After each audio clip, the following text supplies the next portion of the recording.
मैं आचार संहिता का पालन करूंगा, कोई निश्चिंत रहें। आपके मन में हो जिसको उसी को वोट दीजिएगा। हमारे उत्तर प्रदेश में तो कि आदमी वोट डालने गया, ईवीएम मशीन के सामने 20 मिनट खड़ा रहा। 20 मिनट। पोलिंग बूथ ऑफिसर भड़क गया, बोले तुमको समझ में नहीं आता किसको वोट देना है? बोले बिल्कुल समझ में आता है, पढ़ा लिखा हूँ, बस यही याद नहीं आ रहा कि रात को 500 रुपया और दारू की बोतल कौन दे के गया था। तो चुनाव है, हम ऐसे व्यंग करने के लिए जाने जाते हैं। हम वो ना करें तो फिर क्या करें? कोई बड़ी बात नहीं है। जितने लोग हैं बस जुड़ जाइएगा। देखिए हम ताली बजाने वाले लोग नहीं हैं, अच्छे लोग हैं, हाँ, लेकिन हम बजवा लेते हैं, कोई टेंशन। लेकिन मैं हनुमान जी के दरबार में, मैं उनका बहुत बड़ा वाला भक्त हूँ। हनुमान अनुमान नहीं है, अनुमान हनुमान है। आपको आभास हो जाए कि हाँ कोई है तो फिर वो हनुमान ही है, अनुमान नहीं है साहब। लेकिन अनुमान लगाना किसी और देवता के लिए लगाइएगा। हनुमान तो अनुमान ही है, अनुमान ही अनुमान है। हनुमान अद्भुत देवता हैं, एकमात्र ऐसे देवता हनुमान। हमारे जितने भी देवी देवता हैं, एकमात्र जो अपने पराक्रम पर आ जाए तो उनसे बड़ा कोई नहीं, और वो अपनी विनम्रता पे आ जाए तो उनसे छोटा कोई नहीं साहब हिंदुस्तान में। ये सीखना चाहिए, ये सीखना चाहिए। लेकिन मैं भगवान के बारे में, हाँ, भगवान के बारे में ज़्यादा कुछ नहीं कहूँगा, टेंशन मत लीजिएगा। देखिए मैं ताली बजाने का एक तरीका सिखाता हूँ। भारतीय लोग हैं बाबूजी, भारतीय आदमी सत्यनारायण भगवान की कथा 10वीं बार भी सुन रहा हो, तब भी जब तक पंडित ना कहे कि अध्याय समाप्त हुआ तब तक हम अक्षत फूल नहीं छोड़ते हैं, क्योंकि हम ठीक से सुन ही नहीं रहे होते। हाँ सही बता रहा हूँ। इसलिए किताब भी जिंदा है, पंडित भी जिंदा है। मेरा पूरा भरोसा है कि आप मुझे भी ठीक से नहीं सुनोगे। मैं आपको बता दिया करूंगा कि अध्याय कहाँ समाप्त हुआ, वहीं ताली ठोकना, मेरी भी इज्जत रह जाएगी, आपकी भी इज्जत रह जाएगी। पहला ऑब्जर्वेशन सुनना, हम पुरुष लोग स्वच्छता में भरोसा करते हैं, ये महिलाएं बिल्कुल स्वच्छता में भरोसा नहीं करती, बिल्कुल नहीं।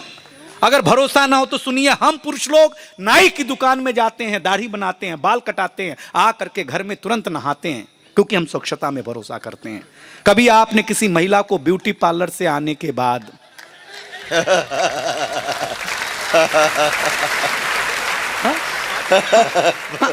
अरे कर्तव्य भैया, गोयल भैया, हम पुरुष लोग देश जीतते हैं, धरती जीत लेते हैं, आकाश जीत लेते हैं, राज जीत लेते हैं हम पुरुष लोग। ये महिलाएं मेकअप करके पुरुष को ही जीत लेती हैं। एक मेकअप का कमाल है इनका भाई साहब।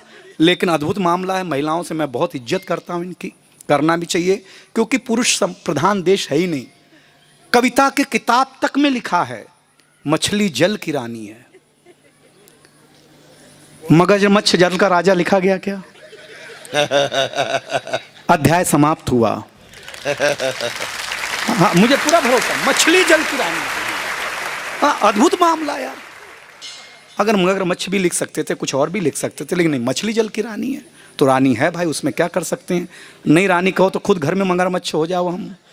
हाँ ये, लेकिन आप सचमुच हंसिएगा, गुनगुनाइएगा, क्योंकि हम आपके बीच में हैं। आज आपके दरबार में, बालाजी के दरबार में आपने बुलाया, मैं आपके प्रति अपना ऋण महसूस कर रहा हूँ, अपने आपको धन्यवाद मानता हूँ कि आपने मुझे बुलाया, बहुत अच्छा लगा। अब मैं शुरू होना चाहता हूँ, क्योंकि मैं सचमुच बड़ा कवि हूँ।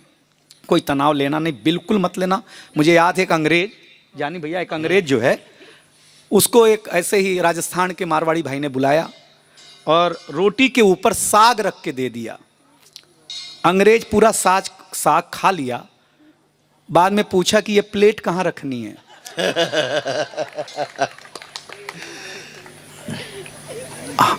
हम उनसे निपटने वाले लोग हैं। हाँ प्लेट नहीं रख, पता ही नहीं उसको कि ये रोटी है भाई साहब। लेकिन आप राजस्थान, अगला जन्म भगवान अगर कहीं लेंगे वो राजस्थान में लेंगे, मेरा दावा है, क्योंकि इतना मनुहार तो उन्हें कहीं नहीं मिलता जितना राजस्थान में अतिथियों को मनुहार दिया जाता है। आप बहुत मन से सुन रहे हैं बाबूजी। आप अब कहानी सुनो करता हूं मैं अपनी। हम 5 साल के थे तो हमारे पिताजी हमें स्कूल में जमा कराने ले गए। पहले जमा ही होते थे, अपने मन से कौन जाता था? कोई जाता था? ऐसे बगीचे में स्कूल लगा हुआ, ऐसे हम खड़े, ऐसे पिताजी खड़े, ऐसे मास्टर साहब बैठे हुए। तो पिताजी से मास्टर साहब ने पूछा किसका लड़का है? तो मेरे पिताजी भावुक हो गए, बोले मास्टर साहब आपका ही है। अब मैं टेंशन में, कि जिसको हम 5 साल से बाप समझ रहे थे वो तो अपना है नहीं यार। अपने पिताजी तो यहाँ मास्टरी कर रहे हैं। हमने अपने पिताजी से पूछा कि जब आप हमारे पिताजी नहीं हो तो घर में क्या कर रहे हो? तो पिताजी ने बोला बेटा ये संस्कार बस कहना पड़ता है। हम संस्कार समझ गए बाबूजी। रजिस्टर में मास्टर ने नाम लिखना शुरू किया, हमसे पूछा ये किसके पिताजी हैं? हमने कहा सर आपके ही हैं। जब हम आपका बेटा हो सकते हैं तो आपके ये बाप हो सकते हैं कि नहीं हो सकते हैं? आप बताइए। इन एक टिप्पणी पर आपकी तालियां आएंगी, मेरा दावा है। एक जमाने में जब बाप अपने बेटे को किसी मास्टर को सौंपता था तो ये सोच के सौंपता था कि आज के बाद बाप यही है, इसलिए हम विवेकानंद पैदा कर देते थे, कोई गोयल साहब जैसा आदमी पैदा कर देते थे, क्योंकि एक मास्टर पे भरोसा होता था। हाँ, अब आपको ईमानदारी से बताता हूं, अब देखिए 2G है, 3G है, 4G है। हमारे जमाने में सिर्फ गुरुजी थे। हम एक ही थप्पड़ में नेटवर्क पकड़ लेते थे। एक थप्पड़ में नेटवर्क पकड़ लेते थे बाबूजी, ईमानदारी। और बाबूजी हम जीवन में कभी फेल नहीं हुए। उसका कारण ये नहीं कि हम पढ़ने में बहुत अच्छे थे, उसका कारण इतना सा है कि जो परीक्षा में हमसे पूछा जाता था वो हमारी समझ के बाहर का होता था, और उसका जो हम आंसर लिखते थे अध्याय समाप्त हुआ है पीछे वालों।